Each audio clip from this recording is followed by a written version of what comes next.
HDFC की बात करें तो आज के समय में पूरी इंडिया में SBI के कुल ब्रांचेस हैं 22,900, वहीं HDFC के पास है सिर्फ 9,400 ब्रांचेस। लेकिन फिर भी HDFC का हर ब्रांच एवरेज 50, 100 या 200 नहीं बल्कि 293 करोड़ का बिजनेस करती है। ऑलमोस्ट 60% ज्यादा output as compare to an SBI branch. शायद इसीलिए जैन 2026 तक HDFC बैंक का market cap 14.8 lakh crore cross कर गया, लगभग 1.5 टाइम्स SBI से ज्यादा।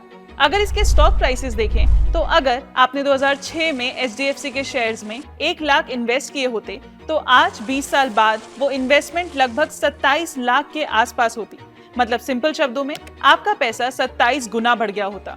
ये बताता है कि पिछले 20 साल में HDFC के स्टॉक ने इन्वेस्टर्स के लिए कितना जबरदस्त ग्रोथ दिया है। लेकिन ये हुआ कैसे, शुरुआत कैसे हुई? HDFC जो महज एक हाउसिंग फाइनेंस कंपनी से शुरू हुई, आज बैंकिंग, इंश्योरेंस, म्यूचुअल फंड्स और सारे फाइनेंशियल सर्विसेज से डील करती है। ऐसा क्या हुआ कि 1977 में शुरू हुई ये कंपनी आज इंडिया की लार्जेस्ट प्राइवेट बैंक बन गई है? ये समझने के लिए थोड़ा पीछे चलना होगा। 1950s का भारत, नया भारत, जहां एक मिडिल क्लास आदमी के पास खुद का घर होना एक बहुत बड़ा सपना था, जिसमें पूरी जिंदगी लग जाती थी। बैंक्स हाउसिंग के लिए लोन नहीं देते थे, बिल्डर्स को भी पैसा मिलता था कैश में, और हर डील के अंदर होता था 40 से 70% तक का कैश कंपोनेंट, ऊपर से भयानक टैक्स रेट तक। तो आदमी कमाएगा क्या, बचाएगा क्या और घर खरीदेगा क्या? मतलब देश के हर आम आदमी के पास घर बनाने का सपना तो था, पर सिस्टम ही नहीं था। इसी बीच एक नाम उभर कर आया, हसमुख ठाकुरदास पारेख। लोग उन्हें प्यार से HT पारेख भी कहते थे। 1950s में जब वो ICICI में थे, उन्हें इस सिस्टम में गैप दिखा और तब ही उन्होंने एक प्रपोजल लिखा एक हाउसिंग फाइनेंस कंपनी के लिए। लेकिन सिस्टम ये विजन को समझ ही नहीं पाई और प्रपोजल रिजेक्ट हो गया। पर पारेख साहब ने हार नहीं मानी। उन्होंने अगले 20 साल तक हर जगह अपनी बात रखी। सेमिनार्स, कॉन्फ्रेंसेस, मिनिस्ट्रीज, सब जगह सिर्फ एक ही अपील, मिडिल क्लास को रिटायरमेंट तक वेट नहीं करना चाहिए अपने खुद का घर खरीदने के लिए। इसीलिए 1973 में जब वो ICICI के चेयरमैन थे, उन्होंने एक नया प्रपोजल लिखा, लेकिन इस बार बैंक ऑफ बड़ौदा के लिए। उनका प्लान था एक सब्सिडरी बनाने का जो लोगों को घर के लिए लोन दे सके। फाइल गई फाइनेंस मिनिस्ट्री, मीटिंग्स हुई, नोट्स लिखे गए और फिर साइलेंस। फिर से प्रपोजल रख दिया गया साइड में। 3 साल बाद उन्होंने फिर कोशिश की 1976 में, लेकिन इस साल मिस्टर पारेख ICICI से रिटायर हो रहे थे। तब उन्हें मिली फ्रीडम। ना उन्हें कोई बोर्ड अप्रूवल की जरूरत थी, ना फाइल क्लियरेंस की। बस एक गोल था, इंडिया को अपना पहला हाउसिंग फाइनेंस इंस्टीट्यूशन देना। 1 साल के अंदर, मतलब 17 अक्टूबर 1977 को उन्होंने रजिस्टर किया हाउसिंग डेवलपमेंट फाइनेंस कॉर्पोरेशन या HDFC, जिसे हम आज सब जानते हैं। लेकिन तब एक छोटी सी ऑफिस, कुछ लोग और एक बहुत बड़ा मिशन। किसी ने नहीं सोचा था कि एक कंपनी आगे चल के पूरे मिडिल क्लास इंडिया के लिए घर के सपने को रियलिटी बना देगी। दोस्त, ये रेवोल्यूशन की ग्रेविटी आप ऐसे समझो, ये सब वो समय में हो रहा था जब इंडिया में लोगों को एक टेलीफोन लाइन लेने के लिए सालों तक वेट करना पड़ता था, जब गैस कनेक्शन या बजाज स्कूटर मिलना किसी लॉटरी जीतने जैसा लगता था। उस वक्त पद्म भूषण श्री HT पारेख ने डिसाइड किया कि HDFC एक ऐसी कंपनी बनेगी जो कस्टमर्स को फर्स्ट वर्ल्ड सर्विस देगी, एक सिंगल पॉइंट सर्विस जहां कस्टमर को इधर उधर भटकना ना पड़े। सिर्फ इतना ही नहीं, मिस्टर पारेख ने यह भी सोचा कि अगर हम घर के लिए लोन दे सकते हैं तो बैंकिंग क्यों नहीं। बस इसी सोच को और आगे बढ़ाने के लिए 1978 में पिक्चर में आए उनके भतीजे पद्म भूषण मिस्टर दीपक पारेख, जो उस वक्त चेज मैनहट्टन बैंक में काम कर रहे थे, अपने अंकल के सपने को आगे बढ़ाने के लिए इंडिया लौट आए। HT पारेख के सपनों को उन्होंने सिर्फ पूरा नहीं किया बल्कि उसे बड़ा भी बनाया। ये सब जब चल ही रहा था कि पोस्ट 1991 में आया इकोनॉमिक लिबरलाइजेशन का दौर और 1993 में RBI ने एक एडवर्टीजमेंट निकाला कि प्राइवेट सेक्टर के लिए नए बैंक लाइसेंसेस ओपन हैं। उस एड को पढ़ते ही दीपक पारेख के दिमाग में भी वही थॉट आगे बढ़ाने का ख्याल आया, व्हाई नॉट HDFC बैंक। लेकिन प्रॉब्लम ये थी कि HDFC एक सिंगल प्रोडक्ट कंपनी थी, सिर्फ हाउसिंग फाइनेंस। बैंकिंग में घुसना मतलब नया रिस्क, नया कैपिटल और नई रेगुलेटरी दुनिया। तब के रूल्स के हिसाब से कैपिटल रिक्वायरमेंट थी 100 करोड़ और मिस्टर पारेख को अपने ही बोर्ड को कन्विंस करने में काफी मेहनत लगी।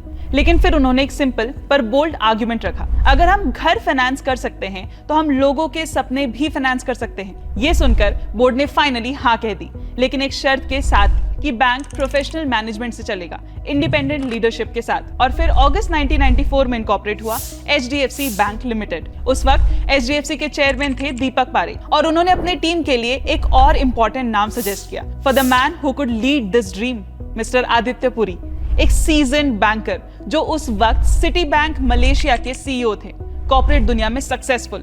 जब हर कोई इंडिया छोड़कर बाहर जाना चाहता था, तब उन्होंने इंडिया लौटकर एक नई कहानी लिखने का डिसीजन लिया। सितंबर 1994 में आदित्य पुरी ऑफिशियली बने एचडीएफसी बैंक के एमडी एंड सीईओ। बस एचडीएफसी अब इतने तेजी से आगे बढ़ी कि मार्च 1995 में बैंक अपना आईपीओ लेकर आती है, जो 55 टाइम्स ओवर सब्सक्राइब होता है और विद इन 2 मंथ्स ये ऑलरेडी एक मल्टी बैगर बन चुका होता है। एचडीएफसी बैंक की जर्नी शुरू होती है कॉर्पोरेट लेंडिंग से। इनिशियली तो वो इंफ्रास्ट्रक्चर और लार्ज बिजनेसेस को क्रेडिट देते हैं, पर धीरे धीरे आदित्य पुरी ने गेम बदला।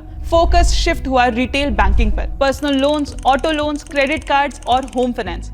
एचडीएफसी बैंक बैंकिंग नीड्स के लिए एक वन स्टॉप सोल्यूशन बन गया था और उन्होंने बैंकिंग को सिर्फ ब्रांच और बैलेंस तक सीमित नहीं रखा, बल्कि अफोर्डेबल और एक्सेसिबल बनाया हर घर के लिए। एचडीएफसी बैंक की ऐसी जबरदस्त वाली हिस्ट्री को देखते हुए मिस्टर पारेख अपने ऑटोबायोग्राफी में लिखते हैं कि in short HDFC bank almost did not happen, but that is history now. और बेस्ट पार्ट, उनके एफर्ट्स यहीं तक सीमित नहीं थे। 1999 में एचडीएफसी बैंक ने टाइम्स बैंक के साथ मर्ज किया और 2008 में उन्होंने सेंचुरियन बैंक को एक्वायर भी किया। ये एक्सपेंशन स्टेडी था, स्ट्रेटेजिक था और स्मार्ट था, और result in the 2000s bank ने अपना नेट प्रॉफिट हर क्वार्टर 30% के आसपास बढ़ाया। पर हमारी मूवी में ट्विस्ट तो आते ही हैं। जब एचडीएफसी इतनी तेजी से आगे बढ़ रहा था, तब पैरेलली एक और रेस भी चल रही थी, HDFC bank versus ICICI bank. दोस्तों, अब हम जो ये सेक्शन की बात करेंगे, इसी में हमें सीखने को मिलेगा कि एचडीएफसी बैंक ने वो क्या स्ट्रैटेजी अपनाई जिसकी वजह से वो बना इंडियाज लार्जेस्ट प्राइवेट बैंक। तो कहानी ऐसी है कि दोनों बैंक सेम कस्टमर्स के लिए लड़ रहे थे, corporates, retail, high net worth individuals. भाई साहब, राइवलरी इतनी इंटेंस थी कि एक बार तो कस्टमर्स खींचने के लिए एक बैंक ने दूसरे बैंक के एग्जीबिशन वेन्यू के बाहर टेंट ही लगा दिया था।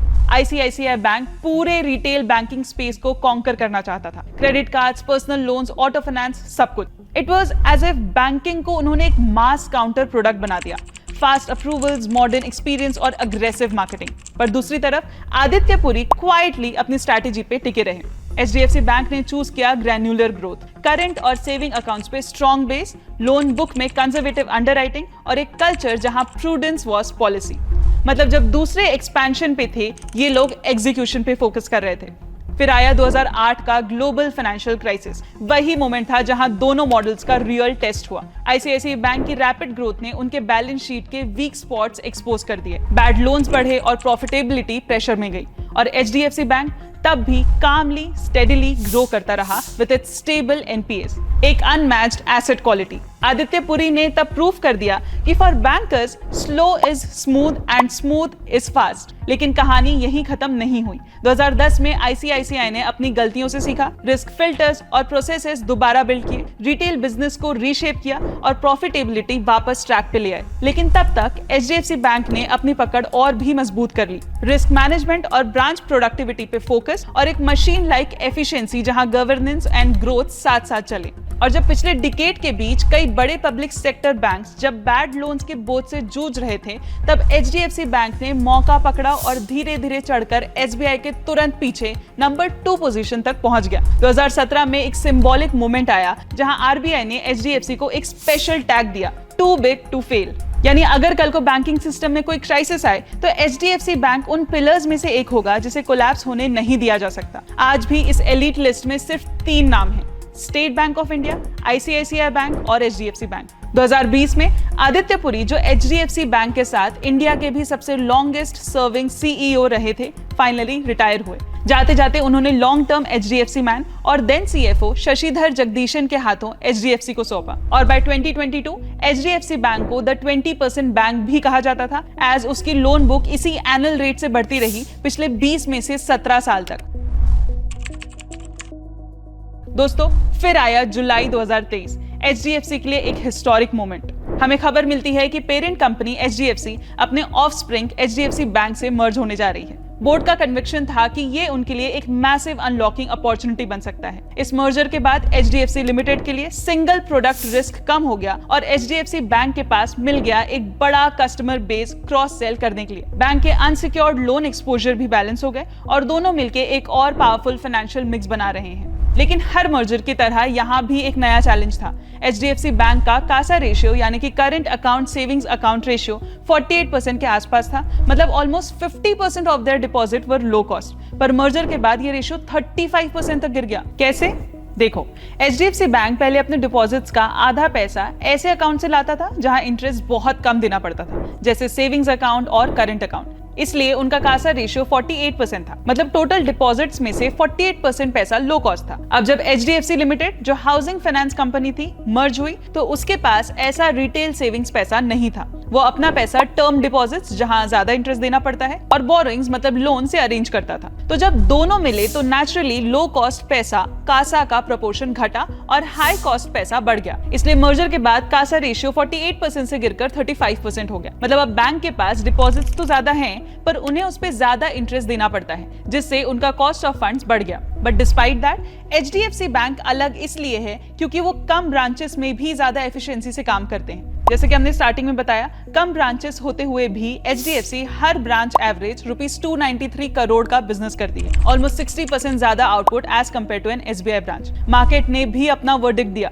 अक्टूबर 2025 तक HDFC बैंक का market cap ₹15.4 lakh crore cross कर गया, लगभग 1.8 टाइम्स SBI से ज्यादा। Also this despite the fact कि with ₹42.2 lakh crore advances in FY25, SBI अभी भी देश का सबसे बड़ा लेंडर है इन टर्म्स ऑफ एडवांसेस, और HDFC बैंक के एडवांसेस उससे 50% कम है, और ग्रॉस NPA है सिर्फ 1.24%, जबकि SBI का 1.73% है। प्लस शेयर होल्डर्स के लिए भी ये एक सुपर्ब वेल्थ कंपाउंडर रहा है। तो चलो, ये हुआ कि HDFC इंडिया में कैसा परफॉर्म कर रहा है। लेकिन क्योंकि हमारे देश की आबादी ज्यादा है, तो क्या हमारा बैंकिंग सेक्टर भी बाकी देश से आगे है?